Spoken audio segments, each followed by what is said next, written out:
लालकृष्ण आडवाणी कितनी बार उन्होंने कटाक्ष किया इनकी बातों पे, राजधर्म पालन करने की बात कही थी अटल बिहारी वाजपेयी ने, आपने पालन किया और आप बात कर रहे हो इसकी। और सुनिए आप बात, क्या बात कर रहे हो आप, किसकी बात कर रहे हो? अमित शाह की बात कर रहे हो। विरोध कर रहे हैं, कितना पैसा मिला है? अरे आपको जितना पैसा मिला, पैसा आपको मिला है भारतीय जनता पार्टी की दलाली करने के लिए, उतना ही पैसा हमें भी मिला है समर्थन करने के लिए। और दूसरी बात, ये भैया देखो, ये लोग जो हैं मोदी जी, भैया ऐसा कोई सगा नहीं जिसे भारतीय जनता पार्टी ने ठगा नहीं। भैया 4 दिन की चांदनी फिर अंधेरा पाक, आपका भी बारी आने वाला। आपको कैसे ठग लिया? हमको कैसे ठग लिया भैया? 450 में सिलेंडर था, 1053 में कर दिया, ऐसे हमको ठग लिया। सब्सिडी देखो बैंक में आता होगा। कहाँ आता है भैया? एक सब्सिडी दिखाऊं, 1 रुपया भी नहीं आता है।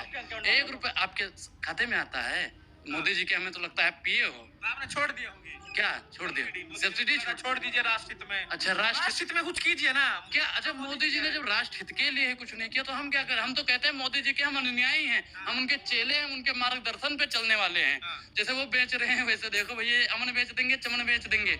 और आप जैसे पत्रकार सत्ता की दलाली करते रहे तो एक दिन पूरा वतन बेच देंगे। बेचने का ही काम कर रहे हैं मोदी सरकार भैया। पहले चाय बेचा, आज देश बेच रहे। फर्क कितना? चाय बेचते हुए देखा नहीं हमने उस रेलवे। सुनिए, गरीब माँ का बेटा है। चाय वाले से दिक्कत नहीं है, चाय वाले से दिक्कत नहीं है, चाय बेचने वालों के नाम पे अपमान करने का दिक्कत है। आपने कहा मैंने चाय बेचकर इस देश का सेवक बना हूं, हैं?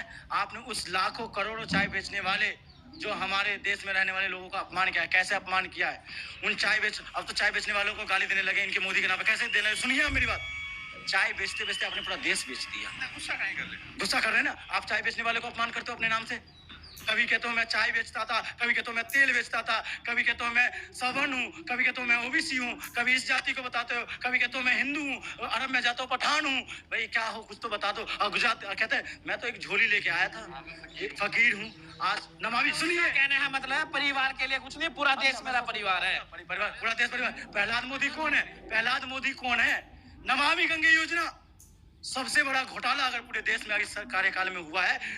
जल मंत्रालय के अधीन नमामि गंगे योजना, आरोप लगा रहा हूं मैं, खंगाल लेना। आरोप भी लगा सकते हैं आप लोग। अच्छा काम सुनिए, नमामि गंगे योजना का चेयरमैन कौन है ये तो बताइए। उन्होंने कहा परिवारवाद नहीं करा। प्रहलाद मोदी कौन है मुझे तो बता। या तो उनका भाई नहीं है, अगर भाई है तो हकीकत क्या है आपको पता चल जाएगा। सुनिए, कौन है आप बता दो। जयशाह कौन है? जयशाह अमित शाह के बेटे हैं वो। नहीं, परिवारवाद से लड़ते हैं ये लोग। कहते हैं भाइयों बहनों मित्रों, हमें ये परिवारवाद वाली पार्टी को जड़ से खत्म करना है।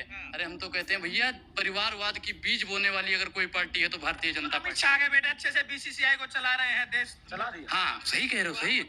बॉल फेंकना आता है, बॉल फेंकना आता है कुछ आता है, कुछ नहीं आता। जैसा सुनो, कुछ नहीं आता। यूपीएससी का पेपर दे के पास हुए थे, पेपर दे के पास हुए थे, गए थे वहां पे मार्किंग करने, कितने नंबर आए थे। भैया देखो, एक देश बर्बाद कर रहा है वही चाचा है, वही भतीजा है, वही भतीजा है, वही चाचा है। एक देश बर्बाद कर रहा है, एक क्रिकेट टीम बर्बाद कर रहा है, बस इतना ही। ठीक है, अब मैं आपसे एक आखिरी सवाल। आप लोगों का जो ये विरोध है, तो क्या कोई मोदी जी से क्यों इतना विरोध करते हैं? मोदी जी, मैं देखो, मैं मोदी जी का विरोध नहीं कर रहा हूँ। मैंने कहा मैं विचारधाराओं का विरोध करता हूँ। विचारधाराओं में आज हमारी बुनियादी मुद्दा विचारधारा है राष्ट्रवादी विचारधारा। राष्ट्रवादी विचारधारा का मतलब समझते हैं? राष्ट्रवादी में बुनियादी समस्या क्या है? शिक्षा नहीं है क्या? बेरोजगारी नहीं है क्या? स्वास्थ्य नहीं है क्या? पानी की बात नहीं होती? प्रेम नहीं? कितना रोजगार दे दिया बता दो भैया? 8 साल में कितना रोजगार दे दिया? दे सकते हो आंकड़ा? दे सकते हो भैया? इन्हीं केंद्र का आंकड़ा आता है, 8 लाख रोजगार हमने दिए हैं सिर्फ 8 साल में। हर साल 2 करोड़। काबिल?